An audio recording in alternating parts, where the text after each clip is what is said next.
तो हेलो दोस्तों, welcome back to my new video. दोस्तों, आज की इस वीडियो में हम प्रोनाउन से रिलेटेड कुछ इंपॉर्टेंट रूल्स को कवर करने वाले हैं।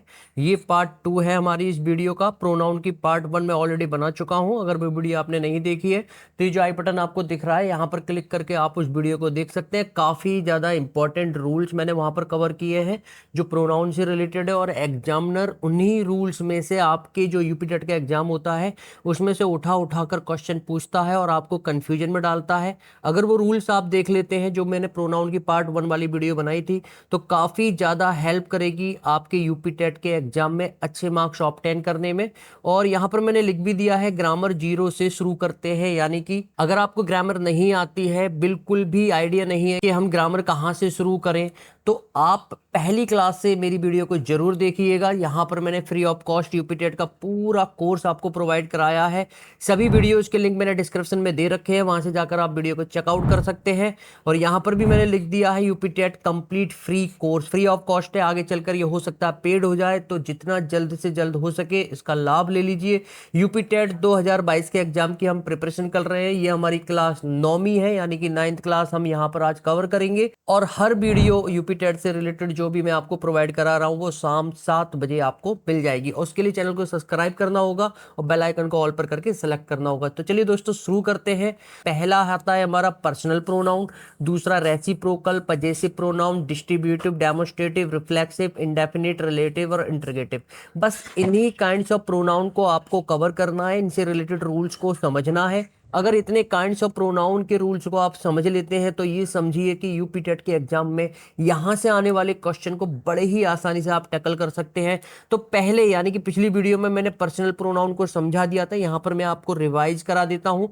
तो पहला आता है दोस्तों हमारा पर्सनल प्रोनाउन। अब ये पर्सनल प्रोनाउन क्या होता है? जो दोस्तों पर्सन की बात करें, इसी में लिखा हुआ है पर्सनल में पर्सन, जो पर्सन के नाम की जगह शब्द आते हैं वही हमारी पर्सनल प्रोनाउन कहे जाते हैं। सेंटेंस में आपको वर्ब को आइडेंटिफाई करना है। वर्ब हमारी दो प्रकार की होती हैं, पिछली वीडियोज में मैं ऑलरेडी बता चुका हूं, हालांकि होती अलग अलग है। तब भी आपके समझ के अनुसार वर्ब आप ये याद रखिए, हेल्पिंग वर्ब और मेन वर्ब दो प्रकार की होती हैं। अगर ये वर्ब आपके सेंटेंस में दिख जाती हैं तो वर्ब से पहले जो भी आएगा वो सब्जेक्ट बनेगा, और वर्ब के बाद दोस्तों जो भी आएगा वो ऑब्जेक्ट बनेगा। और याद रखना दोस्तों, ये जो सब्जेक्ट और ऑब्जेक्ट है ना, पूरी इंग्लिश ग्रामर में नाउन और प्रोनाउन केवल इनका ही रोल प्ले करती हैं। तो सब्जेक्ट की जगह आप देख सकते हैं ये हमारे शब्द आएंगे, यानी कि आई बी ये हमारा फर्स्ट पर्सन में आता है, यू हमारा सेकंड पर्सन में आता है, ही सी दे इट ये हमारे थर्ड पर्सन में आते हैं। 3 पर्सन होते हैं, आपको ध्यान में रखना है फर्स्ट पर्सन में कौन सा प्रोनाउन आएगा, सेकंड और थर्ड में कौन कौन से प्रोनाउन आएंगे। और अगर वर्ब के बाद ये जो आई है ना, अगर वर्ब के बाद आ रहा है, इस वर्ब के बाद आ रहा है तो वो मी में कन्वर्ट हो जाएगा। बी हमारा असमय, यू हमारा यू ही रहेगा, और ही अगर वर्ब से पहले है तो ही रहेगा, वर्ब के बाद है तो हिम हो जाएगा। सी का हर, दे का देम, इट का इट ही रहेगा। तो ये जो सब्जेक्ट और ऑब्जेक्ट वाले प्रोनाउन है ये नाउन की जगह आते हैं। जैसे सपोज दैट मेरा नाम गौरव है और मैं अपना काम कर रहा हूं, मैं अपना काम कर रहा हूं। मेरा नाम तो गौरव है, लेकिन मैं अपने आप को किससे संबोधित कर रहा हूं? मैं सिंह मेरा नाम नहीं है, मेरा नाम है गौरव सिंह। उसी तरीके से यू, सपोज दैट आपका नाम राहुल है और मैं तुमसे बोल रहा हूं तुम क्या कर रहे हो, लेकिन आप कहोगे सर मेरा नाम तो राहुल है, आप मुझे तुम क्यों बोल रहे हो? आपका नाम सपोज दैट राहुल सिंह है और मैं आपको किससे संबोधित कर रहा हूं? तुमसे संबोधित, यू से संबोधित कर रहा हूं, लेकिन आपका नाम क्या यू सिंह है, तुम सिंह है? नहीं है। तो यहां पर नाउन की जगह, यानी कि जो पर्टिकुलर पर्सन, प्लेस और थिंग का नाम होता है उनकी जगह जो शब्द आते हैं वही हमारे प्रोनाउन बन जाते हैं। तो ये हमारे पर्सनल प्रोनाउन है, आपको ध्यान में रखना है कौन सा पर्सन किस कैटेगरी में आता है। यानी कि फर्स्ट पर्सन में हमारे ये आते हैं, सेकंड पर्सन में ये, थर्ड पर्सन में ये आते हैं। काफी इंपॉर्टेंट टेबल है, ध्यान में रखना है आपको। अब बढ़ते हैं आगे, एग्जाम्पल देकर मैं और बेहतर तरीके से क्लियर करने का ट्राई कर रहा हूं। जैसे कि यहाँ पर एक एग्जाम्पल रखा हुआ है, Ram is my brother, Ram मेरा भाई है। I don't like Ram. तो यहां पर आप देख सकते हैं राम क्या है, वर्ब से पहले आया है। तो जब कोई भी पर्सन, यानी कि जो स्पेसिफिक पर्टिकुलर नाउन है, राम क्या है, एक पर्टिकुलर पर्सन का नाम है, तो वर्ब से पहले क्या रहा? राम, यानी कि राम का राम ही रहा। और यहां पर आप देख सकते हैं आई डोंट लाइक, तो डोंट लाइक क्या है, एक वर्ब है, और वर्ब के बाद क्या आता है, ऑब्जेक्ट आता है। तो यहां पर आप देख सकते हैं सब्जेक्ट भी हमारा राम रहा और ऑब्जेक्ट भी हमारा राम रहा। इससे ये बात क्लियर हो जाती है कि जो प्रॉपर नाउन होते हैं वो सब्जेक्ट और ऑब्जेक्ट अगर इस जगह पर आते हैं तो कभी भी चेंज नहीं होता है। राम का यहां पर हम हिम नहीं कर सकते, क्यों? क्योंकि यहां पर प्रॉपर नाउन आया है, तो लास्ट में अगर ऑब्जेक्ट आ रहा है तो वो भी प्रॉपर नाउन रहेगा, कभी भी उसको चेंज नहीं करते। सेकंड एग्जाम्पल में देखते हैं, यू गेव मी होगा या आई अ बुक होगा? तो आप कहोगे sir you gave me a book होगा, आई क्यों नहीं होगा? क्योंकि आई का जो प्लेस होता है वो सब्जेक्ट की जगह होता है, ये तो वर्ब के बाद आया है। वर्ब क्या है, गेव है, तो वर्ब के बाद हमेशा ऑब्जेक्ट रखा जाता है, तो आई का ऑब्जेक्ट क्या होता है, मी होता है, इसलिए यहां पर मी प्लेस किया जाएगा, आई नहीं किया जाएगा। और नेक्स्ट हमारा सेंटेंस क्या है, he gave you a book. तो यहां पर गेव क्या है, एक वर्ब है, वर्ब के बाद क्या आता है, ऑब्जेक्ट आता है, वर्ब से पहले क्या आता है, सब्जेक्ट आता है। तो मैंने आपको बताया था यू जो प्रोनाउन होता है वो सब्जेक्ट की जगह भी यू रहता है, और वर्ब के बाद जो आया है तो ऑब्जेक्ट बनता है, तो ऑब्जेक्ट की जगह भी यू रहता है। ये पर्सनल प्रोनाउन के एग्जाम्पल थे। आई थिंक पर्सनल प्रोनाउन आपको बेहतर समझ में आ चुका है। तब भी कोई कंसर्न या प्रॉब्लम है तो नीचे मुझे कमेंट बॉक्स में कमेंट करके बता सकते हैं। चलिए बढ़ते हैं आगे, पर्सनल प्रोनाउन हमारा कवर हो चुका। अब आते हैं रेसिप्रोकल प्रोनाउन पे। रेसिप्रोकल प्रोनाउन क्या होता है? देखो दोस्तों, दो चीजें आपको ध्यान में रखनी है, एक ईच अदर, एक वन एनदर। अगर सेंटेंस में दो पर्सन या थिंग्स की बात हो रही है तो आप ईच अदर लगा देना, और अगर सेंटेंस में दो से ज्यादा पर्सन या थिंग्स की बात हो रही है तो आप वन एनदर लगा देना। एग्जाम्पल से बेहतर तरीके से समझते हैं, और याद रखना इसको हिंदी में बोलते हैं आपसी संबंध। They all gave gift to one another. दे हमारा कैसा सब्जेक्ट है, दे का मतलब होता है वे। तो यहां पर केवल दो लोगों की बात हो रही है या दो से ज्यादा लोगों की बात हो रही है? तो आप कहोगे सर वे तो दो से ज्यादा लोगों को इंडिकेट कर रहा है, तो उस कंडीशन में इस दे के अकॉर्डिंग हम यहां पर क्या कर देंगे, वन अनदर कर देंगे। और एग्जामिनर यहां पर वन अनदर की जगह क्या लिख कर देगा, ईच अदर लिख कर देगा, और आपसे पूछ सकता है कि इसमें एरर बताओ, फिलर के रूप में, ऑब्जेक्टिव टाइप क्वेश्चन के रूप में, किसी की भी रूप में आपसे पूछ सकता है। अगला example, Ram and Vinay respect each other. तो यहां पर इस सेंटेंस में कितने लोगों की बात हो रही है, एक राम है एक विनय है, यानी कि दो लोगों की बात हो रही है। तो दो लोगों के अकॉर्डिंग मैंने अभी आपको बताया था क्या लगा देंगे, ईच अदर लगा देंगे, और एग्जामिनर ईच अदर की जगह वन एनदर चुपचाप से लगाकर रख देगा, और आपसे एरर के रूप में क्वेश्चन भी पूछ सकता है। उसी तरीके से अगला example, Ram and Aarti love each other. दो लोगों की बात हो रही है इसलिए हमने ईच अदर लगा दिया। Ram Sita and Anuj respect one another. अब इस वाले सेंटेंस में एक राम एक सीता एक अनुज, दो से ज्यादा यानी कि तीन लोगों की बात हो रही है, तो उस कंडीशन में अब ईच अदर नहीं आएगा, वन अनदर आएगा। बस ये रेसिप्रोकल प्रोनाउन है, इतना सा ही रूल है। आई थिंक आपको चीजें क्लियर हो रही हैं। चलिए बढ़ते हैं आगे। अब आता है हमारा थर्ड वाला पजेसिव प्रोनाउन। देखो यहां पर पजेशन, पजेशन का मतलब होता है हक और अधिकार, यानी कि जो हमारा हक और अधिकार बताने वाले प्रोनाउन होते हैं वही हमारे पजेसिव प्रोनाउन होते हैं। तो यहां पर मैंने बहुत आसानी से आपको डिफाइन किया है। बहुत सारे बच्चे ना ये जो माई है इसको प्रोनाउन समझ लेते हैं, जबकि माइन हमारा क्या होता है, ये प्रोनाउन होता है। चीजें क्लियर करते हैं हम आपकी ही लैंग्वेज में। तो दोस्तों मैं आपसे कुछ क्वेश्चन पूछना चाहूंगा, आप माई पेन बोलोगे या माइन पेन बोलोगे? तो आप कहोगे सर हमने हमेशा माई पेन बोला है। पेन क्या है, नाउन है, और नाउन के लिए आने वाले शब्द क्या होते हैं, मैंने कई बार बताया है, एडजेक्टिव बन जाते हैं। माइन पेन तो कोई होता ही नहीं। आप कहोगे सर ये बिल्कुल रॉन्ग है, क्योंकि पेन क्या है, एक नाउन है, और नाउन से पहले यहां पर क्या आया है, माइन आया है, जो एक प्रोनाउन है। तो प्रोनाउन और नाउन कभी भी साथ में नहीं आ सकते। इस माइन का मतलब ही होता है माई पेन। माई पेन मिलकर क्या बनाएंगे, माइन बनाएंगे। उसी तरीके से आपने योर बुक बोला है या योर्स बुक बोला है, आप कहोगे सर योर बुक होता है, योर्स बुक तो होता ही नहीं है, क्योंकि बुक यहां पर क्या है, एक नाउन है, और नाउन के ऊपर हक और अधिकार बताने वाले क्या कहलाए जाते हैं, एडजेक्टिव कहलाए जाते हैं। योर यहाँ पर क्या है, एक एडजेक्टिव है। क्यों एडजेक्टिव है, क्योंकि ये जो बुक नाउन है ना इसके लिए आया है, इसलिए यहाँ पर योर क्या हो जाएगा, एक एडजेक्टिव, और बुक क्या हो जाएगा, एक नाउन। वहीं योर्स क्या है, योर्स हमारा एक दोस्तों प्रोनाउन होता है, और बुक क्या है, एक नाउन होता है। तो यहाँ पर नाउन और प्रोनाउन कभी भी साथ में नहीं आ सकते। इस योर्स का मतलब ही होता है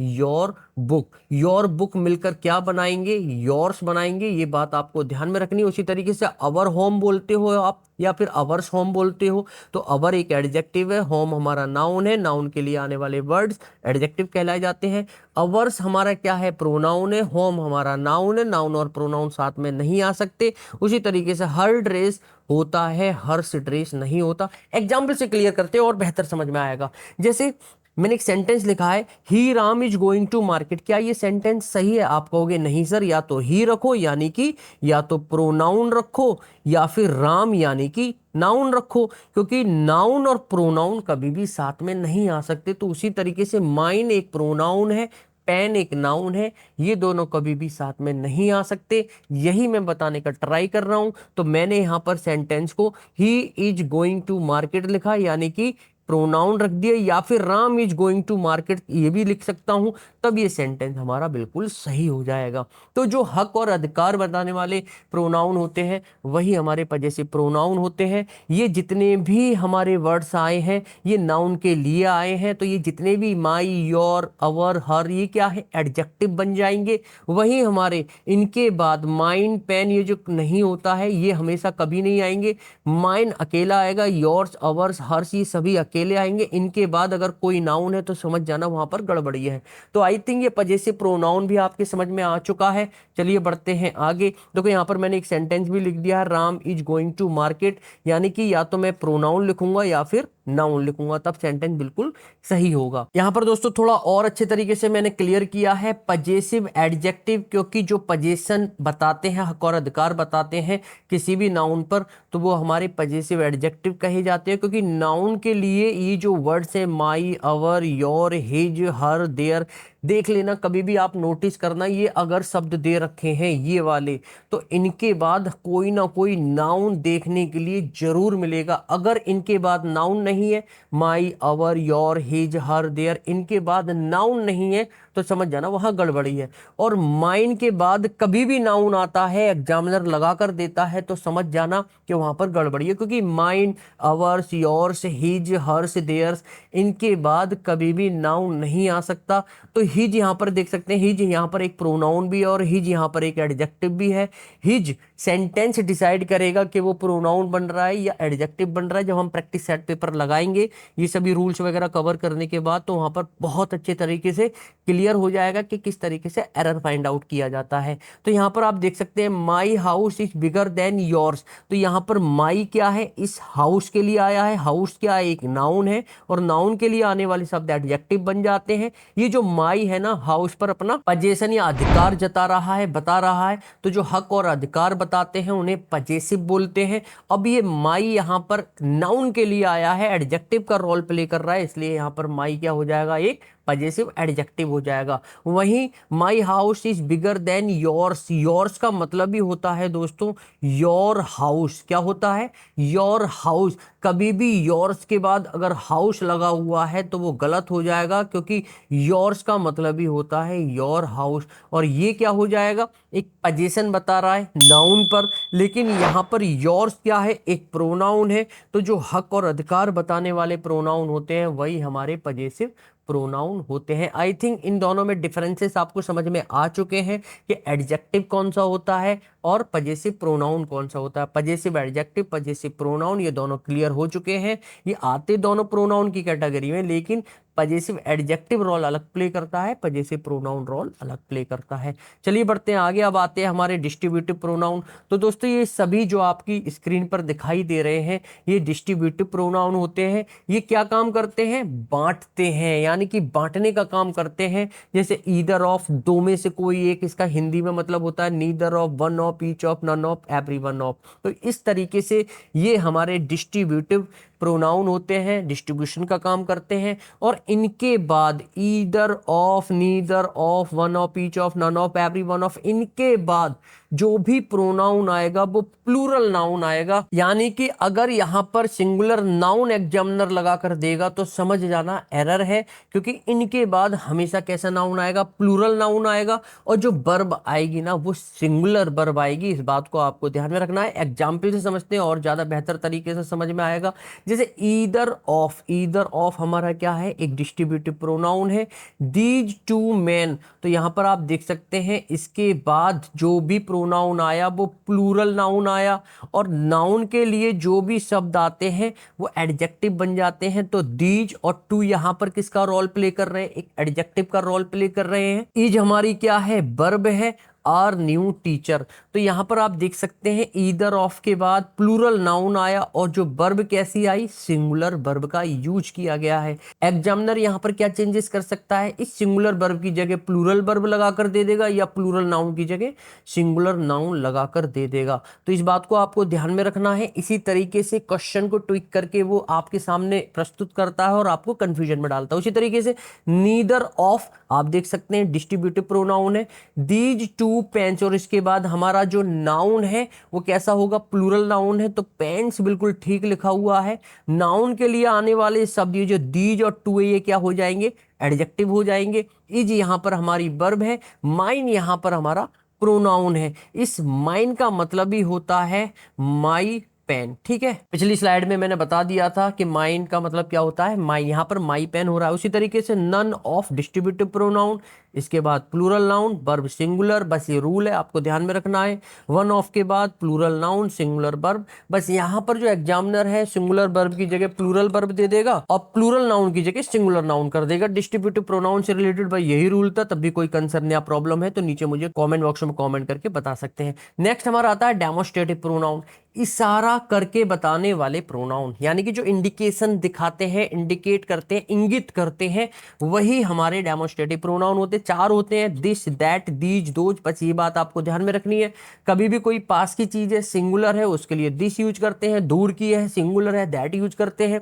दीज हमारा बहुत सारी यानी कि प्लूरल चीजों के लिए, दो या दो से ज्यादा चीजों के लिए दीज जब वो पास में होती है, दोज दूर के लिए, प्लूरल चीजों के लिए, ठीक है। अब एग्जाम्पल से हम समझते हैं, जैसे यहां पर आप देख सकते हैं, this is the gift from my mother, that is the Taj Mahal, this book is yours, these pens are mine. काफी सिंपल सा रूल था, आपको चीजें याद रखनी है। चलिए बढ़ते हैं आगे। दीज आर पेन्स, तो ये सभी हमारे डेमोस्ट्रेटिव प्रोनाउन में आता है। अब आता है रिफ्लेक्सिव प्रोनाउन। अब ये रिफ्लेक्सिव प्रोनाउन क्या होता है, तो यहां पर हिंदी में आपकी ही भाषा में मैंने लिख दिया है, जब सब्जेक्ट पर उसके द्वारा किए गए कार्य का रिफ्लेक्शन पड़े जो कार्य सब्जेक्ट ने किया है। सपोज दैट राहुल एक सब्जेक्ट है सेंटेंस में, राहुल ने अगर कोई काम किया है तो उसका रिफ्लेक्शन राहुल पर ही पड़े, यानी कि सब्जेक्ट हमारा क्या है, राहुल है, तो राहुल ने जो काम किया है उसका जो रिफ्लेक्शन है, उसके कार्य का जो रिफ्लेक्शन है वो राहुल पर ही पड़े, वो और वो उसी के लिए हो, रिफ्लेक्सिव प्रोनाउन कहलाया जाता है।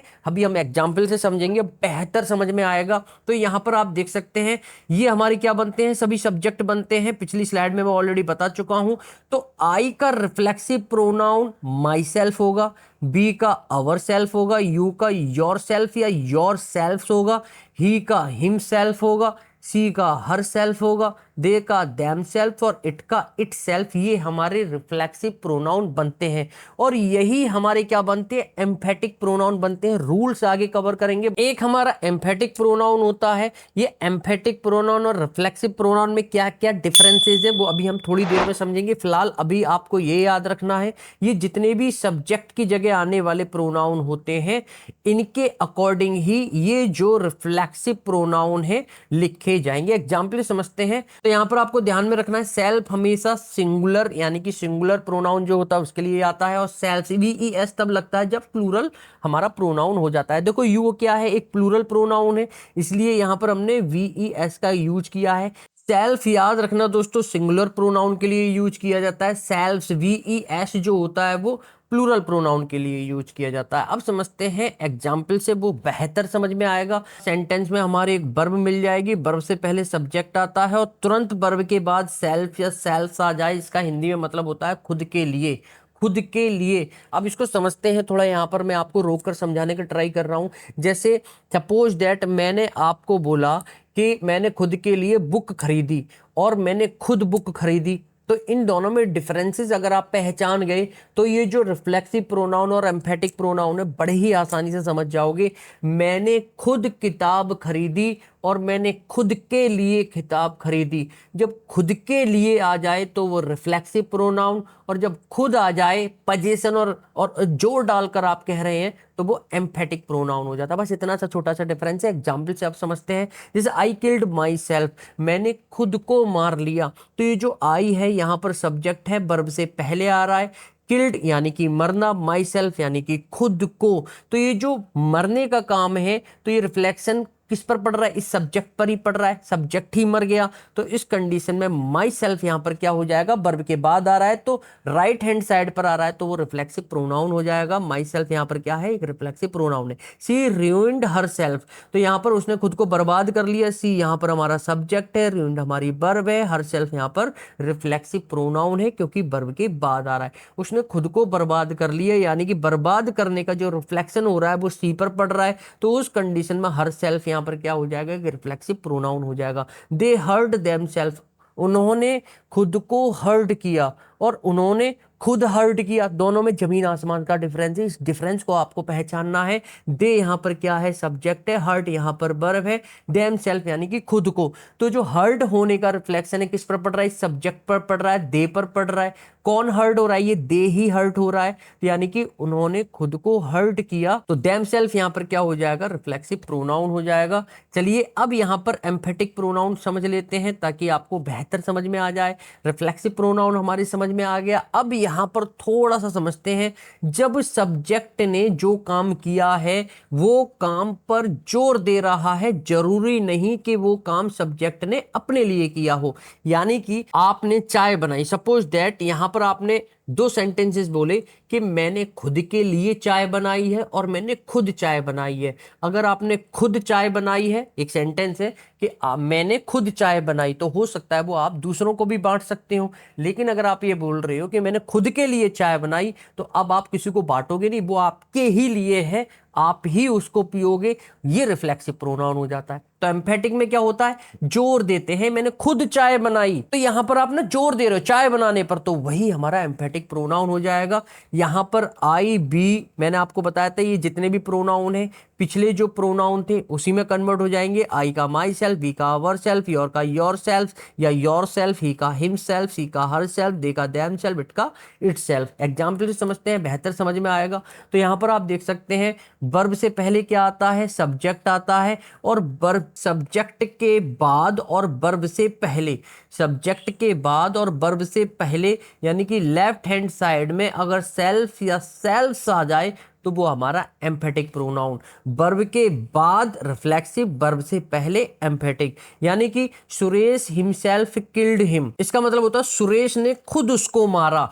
खुद उसको मारा, खुद के लिए नहीं मारा, खुद उसको मारा। तो यहां पर आप देख सकते हैं सुरेश हमारा क्या है, एक सब्जेक्ट है, किल्ड यहां पर वर्ब है, वर्ब से पहले सब्जेक्ट आता है, और सब्जेक्ट के बाद ये जो हिमसेल्फ वाले शब्द होते हैं यही हमारे एम्फेटिक प्रोनाउन हो जाएंगे। तो हिमसेल्फ यहां पर क्या है, एक एम्फेटिक प्रोनाउन है। आई माई सेल्फ किल्ड, मैंने खुद मारा और मैंने खुद को मारा, दोनों में डिफरेंसेस है। अगर ये आई किल्ड माई सेल्फ होता तो मैंने खुद को मारा हो जाता, लेकिन आई माई सेल्फ किल्ड तो मैंने खुद मारा, यानी कि मारने पर आई क्या कर रहा है, जो सब्जेक्ट है जोर दे रहा है, पजेशन दिखा रहा है कि मैंने खुद मारा। तो यहां पर माई सेल्फ क्या हो जाएगा, एक एम्फेटिक प्रोनाउन हो जाएगा। उसी तरीके से आई माई सेल्फ किल्ड हिम, मैंने खुद उसको मारा। तो यहां पर क्या कर रहा है, ये जो माई सेल्फ है ये सब्जेक्ट जो है, जब माई सेल्फ इस सब्जेक्ट के बाद आया, वर्ब से पहले आया, तो यहां पर मारने पर जोर दिया जा रहा है। तो यहां पर जब जोर देने की बात होती है तो वो क्या हो जाएगा, एम्फेटिक प्रोनाउन हो जाएगा।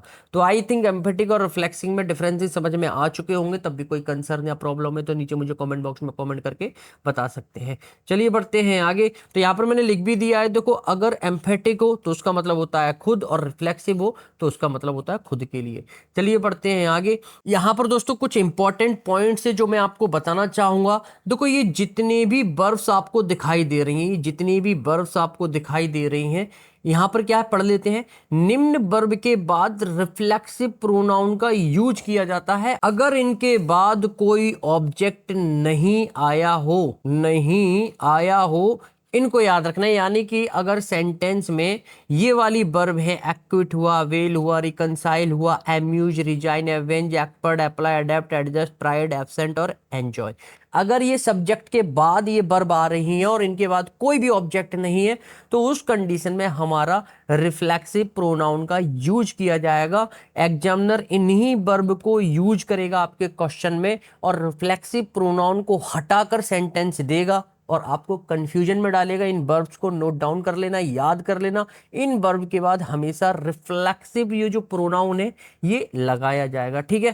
तो यहां पर कुछ एग्जाम्पल देख लेते हैं। जैसे एग्जामिनर किस तरीके से देगा, आई एब्सेंटेड फ्रॉम द ऑफिस, तो यहां पर आप देख सकते हैं फ्रॉम हमारा प्रेपोजिशन आया है इस वर्ब के बाद, और प्रेपोजिशन खुद का अपना एक ऑब्जेक्ट लेकर चलता है। ये वर्ब का ऑब्जेक्ट नहीं है द ऑफिस, ये किसका है, ये जो फ्रॉम प्रेपोजिशन आई है इसका ऑब्जेक्ट है। तो एब्सेंट हमारी वर्ब है, वर्ब के बाद एक ऑब्जेक्ट यहां पर आना चाहिए था, लेकिन ऑब्जेक्ट तो गायब है। तो उस कंडीशन में ये जो वर्ब है, वर्ब के बाद माई सेल्फ इस आई के अकॉर्डिंग लगाया जाएगा फ्रॉम द ऑफिस। समझ में आया। बढ़ते हैं अगले एग्जाम्पल पर। ही अवेल्ड अपॉर्चुनिटी, तो यहां पर अवेल्ड, यहां पर एक वर्ब है जो अपने बाद क्या लेगी, रिफ्लेक्सिव प्रोनाउन लेगी, तो ही अवेल्ड हिमसेल्फ हो जाएगा। उसी तरीके से सी इंट्रोड्यूस्ड टू डीएम, तो यहां पर आप देख सकते हैं इंट्रोड्यूस्ड क्या है, एक ऐसी वर्ब है जो अपने बाद रिफ्लेक्सिव प्रोनाउन लेगी, तो इंट्रोड्यूस के बाद क्या आएगा, हर सेल्फ आएगा सी के अकॉर्डिंग। सी इंट्रोड्यूस्ड मी अगर आ गया, ऑब्जेक्ट आ गया, तो फिर ये हर सेल्फ नहीं आएगा। ये सेंटेंस बिल्कुल सही लिखा हुआ है।